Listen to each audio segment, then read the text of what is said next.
speaking of CEOs, I'm thrilled to welcome to the stage to join me, Wellington Holbrook. Come on up, Wellington. Thanks.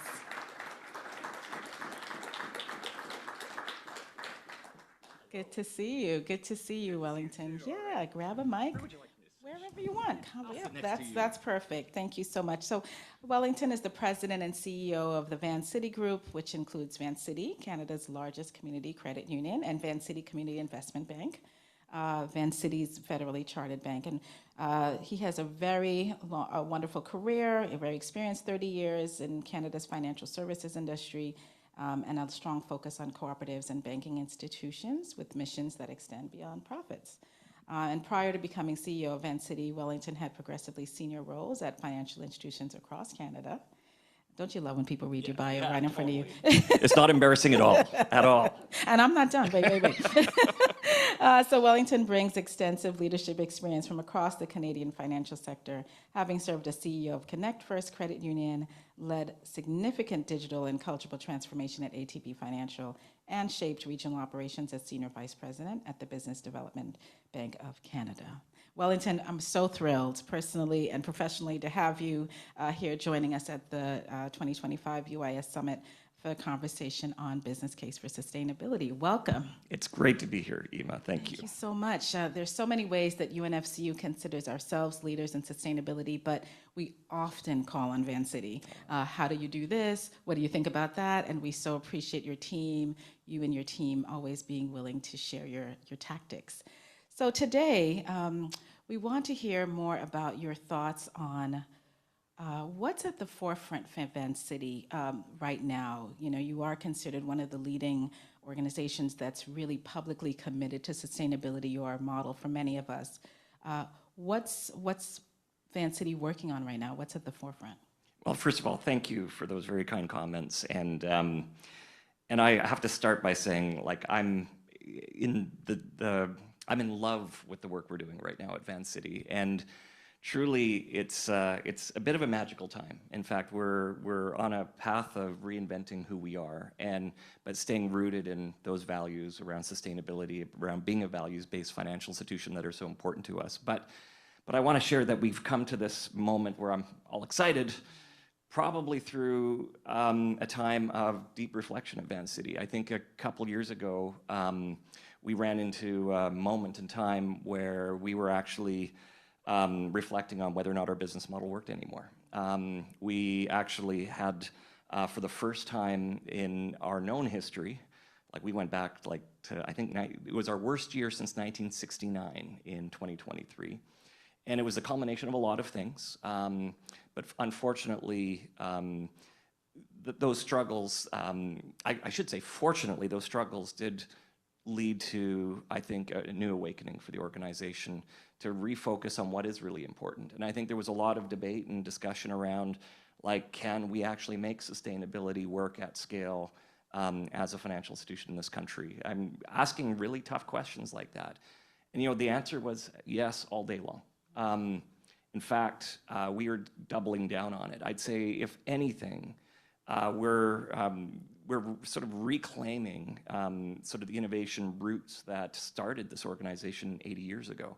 You know, it's a funny thing to say this out loud today, but 80 years ago, Vancity was the first organization in Canada to provide a loan to a woman without a male cosigner. Like, it's absurd to say that was only 80 years ago, right? Like, to say that out loud.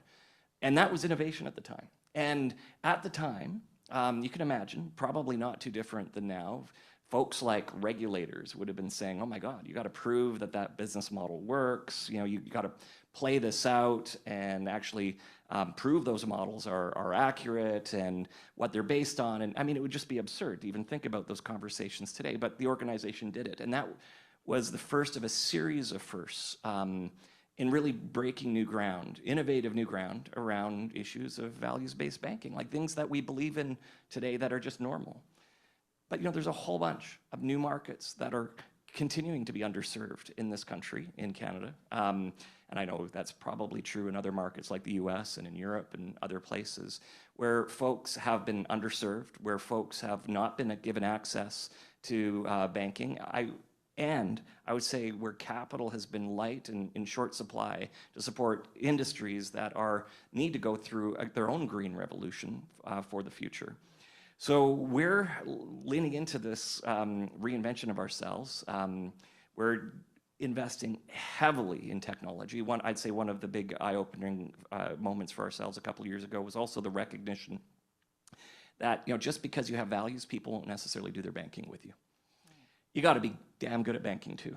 And to do that in today's world, you have to be a very digitally enabled organization. And we have to be doing this not for the digital revolution, that happened already. We have to be doing that for the post-digital revolution. And I think that's where credit unions, cooperative financial institutions can really shine, is in that post-digital world. And I can't wait to get to that. That's fascinating. Tell me a little bit more about this digital focused. I mean, I think this is innovative. Can credit unions be known for that kind of innovation? It's almost a bit of a special time, in my view, in the sense that a decade ago or 15, 20 years ago, if you wanted to go all in on digital, really, if you weren't a large financial institution, it was very challenging because technology was expensive. A lot of it you had to build yourself. You had to have large IT teams, technology teams. Today, the world's changed a lot. In fact, the cost of technology has come down very, very quickly, continues to come down. Don't get me wrong, you can always find new ways to spend money on technology. But for smaller institutions, there's more and more organizations out there for us to partner with, to work with, local organizations, in fact, to solve problems differently. And so I think actually we can be more nimble as credit unions, even if we don't have the large size and scale of those larger banks.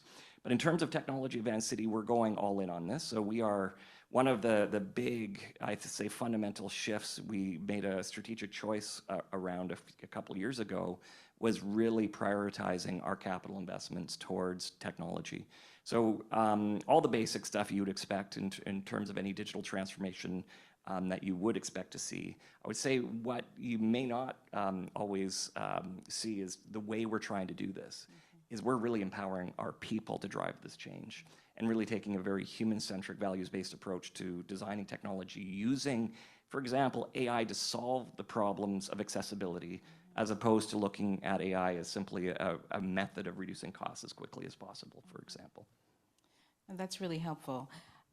When the lights go down and the other the fanfare kind of goes away and you have the one-on-one conversations maybe with your board chair or with your board members, and we have to talk about the business case for doubling down on this work or to being so invested in it. What are some of the things that you would advise other credit union leaders to think about when having those conversations about the business case? Yeah, really good question.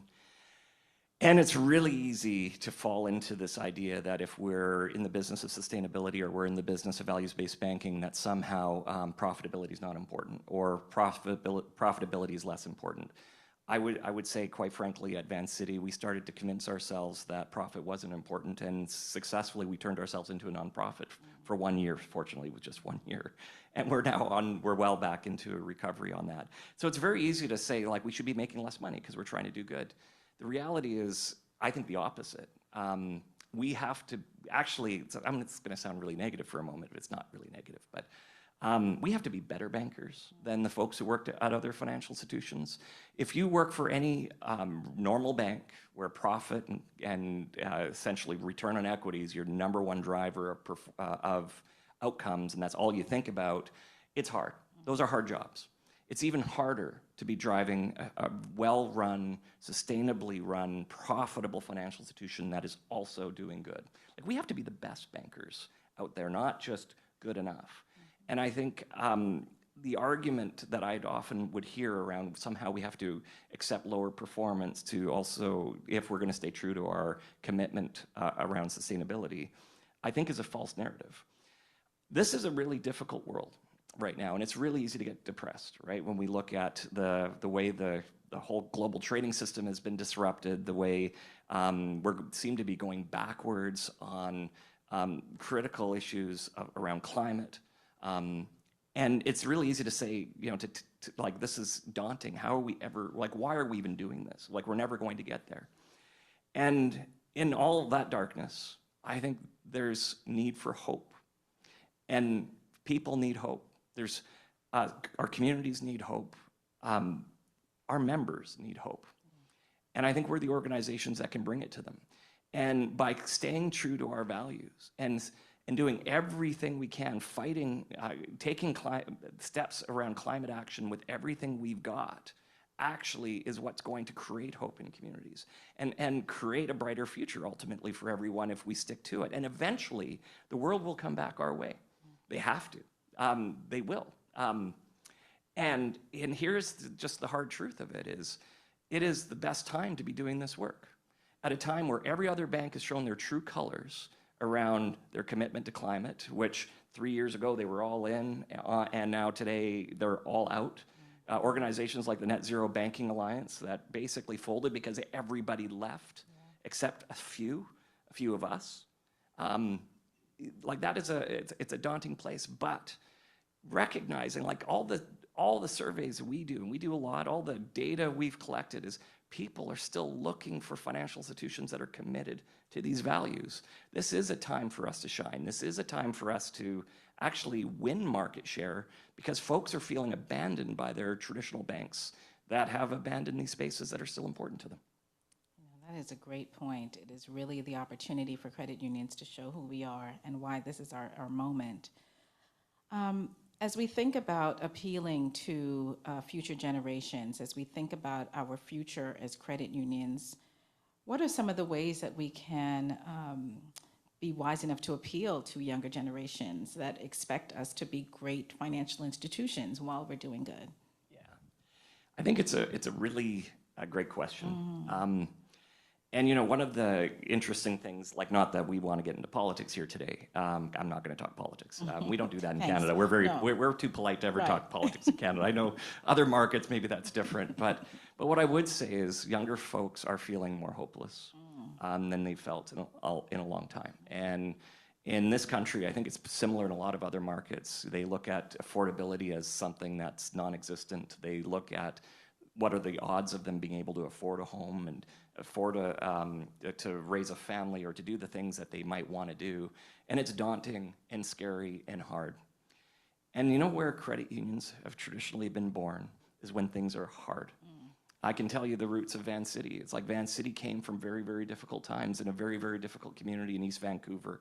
And I know if you were to look at the 180 or so credit unions across Canada, most of them could claim their roots in difficult times, the Great Depression, literally, you know, economic recessions, times when communities felt abandoned. And I think right now is one of those times where this is our time. Difficulty is where credit unions thrive. And we thrive because we understand local communities better, typically. We understand our markets better. We understand how to take risk in those markets, to support people differently because we actually are close enough to them to hear them. We're not looking at our members through the lens of our balance sheets. We're looking at them through the lens of humanity. And I do believe ultimately that is what can set us apart. Now, coming back to your point about technology, I think this is you know, the digital transformation, as I shared, it's here. It's like it's 10 years ago. The future is actually a post-digital world. We all have to be good enough in doing our business digitally. And if we're not, you have to develop a plan to get there. Like that's table stakes to be in business. You have to be a well-run business. And the days where folks in branches or folks in offices spend all their time behind keyboards keying in data and doing financial analysis and so on, I mean, some of that stuff will still be with us for a while. But really, that's the work technology can do. The work of the future in the post-digital world is where the technology is doing the work. People are building relationships. People are understanding their communities and their members and actually helping them solve problems in different ways that, quite frankly, those banks that have gone all in on all digital all the time, they can never connect with their members in that same way. And quite frankly, they don't have any intentions to. If you're one of the larger banks in Canada with literally north of 100,000 folks working, it's very difficult to train everybody to be very good at their job and to have great relationships, and they just try to automate everything and make it easy. And we have to automate it too, like we have to be smart, but we can be very different because we are small enough to be agile and train people, understand our markets, be experts in the spaces we're in.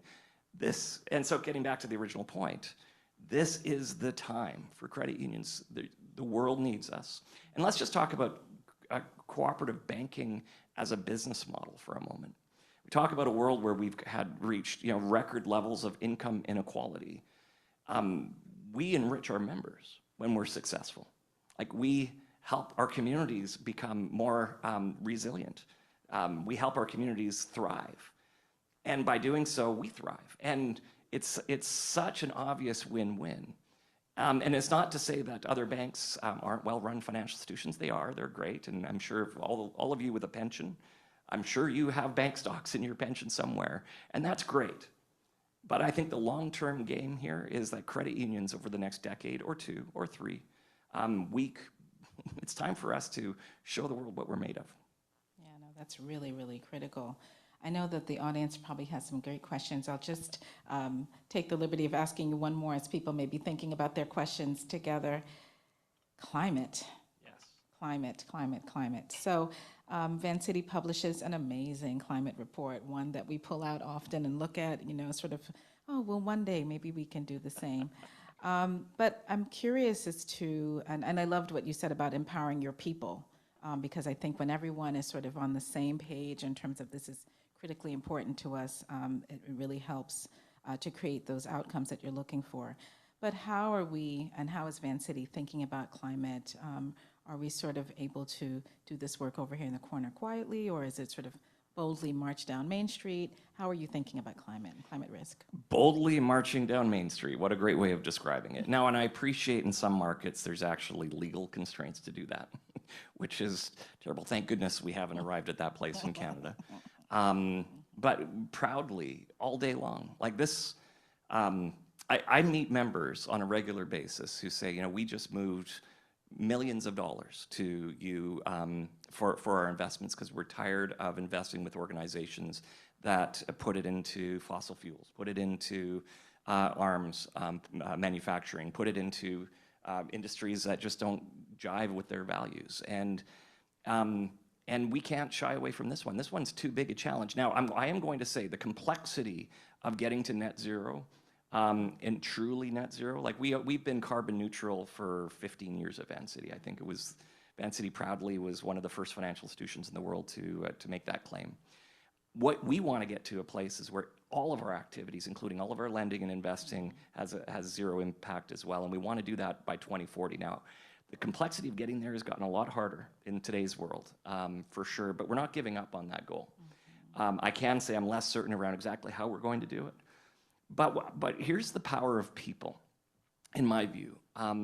There is no, like this, anybody waiting for the clue book or the magic keys to, or the super solution to all these problems. There isn't one. What I believe, and I think what we believe at Vancity, is that we have 2,500 people in our organization who are smart people, who get up every day with good ideas around how we might solve some of these things. And we're really trying to engage our whole organization in a conversation about this. And I'll give you an example of what that looks like. Every 2 weeks we have a call, and it's a video call with all employees called Let's Talk Vancity. It's not mandatory, but we try to make it fun. We try to make it funny as much as anything work-related can be funny. As you can tell, I try really hard to be funny, but usually succeed poorly. You'll hear that when I tell some jokes later. I really wanted to be a comedian, and that's how I got into banking. Still time. See, yeah, it's still time. Still time. But we have real conversations about what we know and what we don't know, and we celebrate the hardest questions on that session, because it's getting us all thinking and putting a big focus on how we're going to solve some of these problems, and we're making progress every day. That's incredible. And did you say the call is 2,500 people, thereabouts? Well, we have 2,500 employees. Incredible. We have north of 1,000 attend every call. That's incredible. That's amazing. So what questions do folks have? Are there questions in the room? We certainly could keep going, but let me not hog all of the expertise here. Are there questions in the room? As folks are thinking about that, I do have one other question. It's been about 2 years since you've joined Vancity. Almost, yeah. It's hard to believe. With that kind of amazing resume, were there any things that surprised you about sort of the leadership role at Vancity or the work that you're doing at Vancity, or, just reflection on your 2-year tenure so far? Yeah, really good question, actually. I suppose there's probably many things, but if I were to stack rank them, it's real. And what I mean by it's real is folks who work at Vancity really believe. And it isn't like, there's not very many folks I've met at Vancity who joined the organization because it's a good job, because we pay the best, or people generally join Vancity because they really, really believe in values-based banking. They believe in inclusion. They believe in issues around reconciliation. They believe in that we need to be doing things differently and take climate action if we're going to save the planet, quite frankly. And that is a pretty special thing. So I've worked for a lot of organizations that have purpose. They say they have purpose. They believe they have purpose. But in reality, when you go to the coffee maker and folks are having a chat or around the water cooler, do they really believe? Yeah, maybe, maybe not.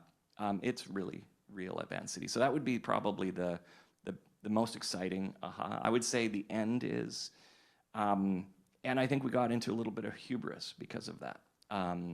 Because it is real and that belief was real, we somehow maybe started to believe we're better.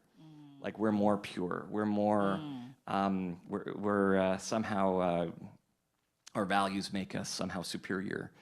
And I think, unfortunately, the outcome of that is we started to we started missing things. Like that hubris started to make us think we were the best even when we were no longer the best, or we were somehow good enough that our members should just take it. Take a lower level of service or lower level of technology capabilities or worse digital banking experience, whatever, because our values are so good.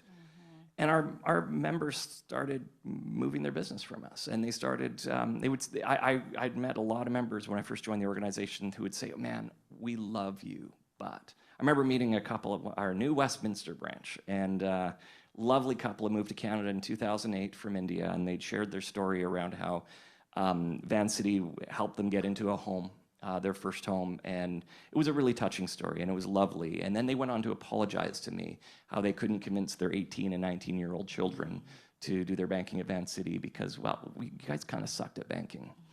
But we'll never leave you because you were there for us, but our kids won't. And they literally were sincere in apologizing. And that hubris, I think, led to a place where we underinvested in our business for too long. And it comes back to the fact, the reality, we have hard jobs. Like we have to be able to do both things. We have to run great financial institutions, and we have to do so in a very sustainable way for our communities. And it's a hard job we all have. No, you've definitely given us a lot of inspiration and a lot of hope. We at the UN Federal Credit Union also have to make sure that we understand the changing needs of our members as the UN is going through changes, let's put it that way. It's not enough to just sort of have intent to serve those members.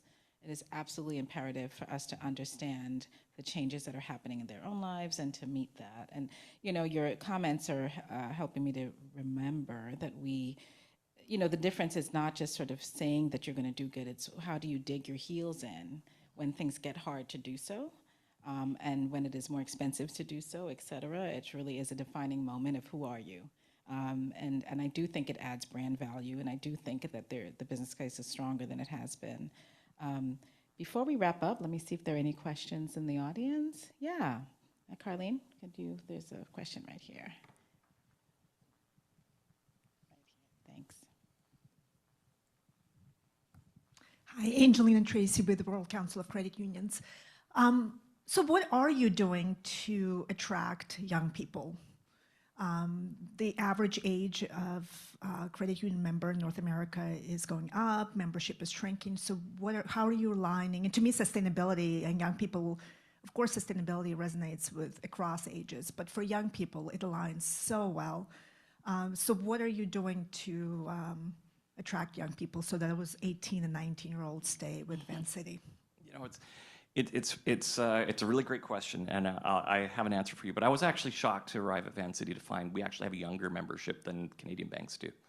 Have customers, that is, and we're certainly much younger than the rest of the credit union system in the country. And I think it's because this is an organization that has never shied away from taking, I think, really courageous stances on issues that matter to young folks who are concerned about the future. And so we can attract young members.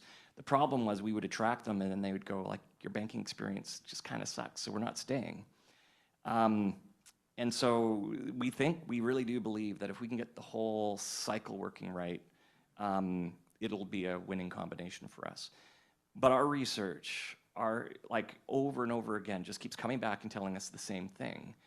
Stay true to your values. It's so easy to compromise those values. And as soon as you do, this is the one thing younger folks, the newer generations that are coming up, they can sniff out fake BS all day long. Like, you are either all in or you may as well be all out. Right. There is no halfway measure for the younger generations today. And Vancity has been that all the way through. The other piece I would say is it's really easy to get really depressed about this and to take a kind of almost like talking down to your members around the importance of some issues and speaking over their heads in complex ways, because we can get into the science of it, we can get into our moral positions that we know are the right thing, but that folks it may not be the way they think yet. You have to find ways to communicate with them in hopeful, positive ways that they can see themselves in it and not out of it. I was visiting a bank. I'm going to give some kudos to a bank, but it was a bank in Florida. I was visiting a couple weeks ago, a member of the GABV. I see a member of the GABV right here, Global Alliance for Banking and Values, a great organization. The Climate First Bank in Florida, it's only been around a few years. They're all in on climate action, and they've grown into a multi-billion-dollar profitable financial institution, and they've been in business 4 or 5 years. Like, it's shocking to see the level of growth they've achieved, and it's because they've really stayed pure in their brand around taking climate action. And folks who care about that, they want to be dealing with them. So for all of you who are unsure, like, can we be all in, can we be half in? My only encouragement would be half measures are going to be the route to nowhere. And they put you in the camp of other banks who they also look at, often younger generations look at as being half serious about these issues that are seriously threatening our planet and our societies. And instead just go all in. The business is better when you do. That's my 2 cents on that. Yeah, I love that. No, I love that. And your comments about attracting younger members is spot on. I also have a 26-year-old, and they're not playing. They are very serious about being able to quickly get in, move money, do what they have to do digitally, and not have to look in a box to find your values. Tell us who you are, and let me make some decisions as a consumer. Totally agree with you in terms of what you're saying. Thank you for the question. Any other questions in the room? Yes.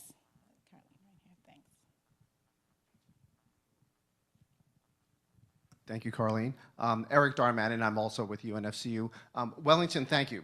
Really impressive conversation. I've typed a lot of notes. But looking at a couple of things, assuming that an institution is meeting the table stakes of being damn good bankers, as you say, you also noted a couple of things about the younger generation sniffing out the BS, and you also talked about sticking to your values. So knowing now that many institutions have backed off on their messaging, could that be a signal that it all along was BS previously? I mean, we knew that a lot of institutions were greenwashing. And so could this be an opportunity for us where if we really are solid, reliable bankers and we have these values, could we connect with these people who have sniffed out the BS elsewhere? Yeah, I think Eric, thank you for that question. I love that question. And I think the answer is yes. Like, when we think about the massive opportunity they've given us, despite the fact it feels daunting, right? When we're more and more alone, if you are really into values-based sustainable banking, it feels lonely. But there's lots of folks working for those organizations who would love to be with us and fighting the good fight on our end. Like, we're not alone. I mean, our research suggests 40 to 50% of Canadians, and I suspect the number is probably similar in many other nations, 40 to 50% would pick a values-based financial institution if given a choice, as long as they could still do their business. And I think this is where we've fallen short. You know, back to the expertise point is, you know, we have to be able to solve our members' problems and have real conversations with them and do difficult loans and like we can't be just okay. We can't be. In fact, what happens when you're just okay is they start to think that becomes a bad brand for values-based banks because we get written off as their values are great, but they're fluffy at the business they're in. We have to do it all. But when we do, I think we excel and we thrive. So thank you for that question, Eric. This has been great. We have time for one more question. No? Okay. So you've inspired us. You've talked about hope. You've talked about the fact that this is our moment. 2026, what's on your mind for 2026? What may be ahead for Vancity? Anything you could share? What excites you about what's to come? So this might sound a little bit ambitious, but it is. And so I'm just going to say it. Like, I think we need more of us to be taking big, bold steps forward. And so Vancity, we are leaning into, so just to share, Vancity is a credit union. We do have a subsidiary Schedule I bank. And in Canada, to do business nationally, you need a Schedule I banking license. There's not very many, and it's hard to do. So we're in this very privileged position that we have both. But we've largely been a regional bank in Western Canada for most of our history. And we're going to start changing that. Actually, we have plans to start building our Go National strategy, and we are planning to bring Vancity in more holistic ways. We have some niche plays in parts of the country, in Toronto and so on. We're going to start building that in 2026. So if wherever you might live, I'm sure you're probably, if you're in Canada and you're working for another credit union, great, but you might want to consider Vancity at some point in your future. But certainly you're going to be seeing more of us, and we're really excited about that. We're excited too. I just want everybody to join me in thanking Wellington for joining us for the Fireside Chat.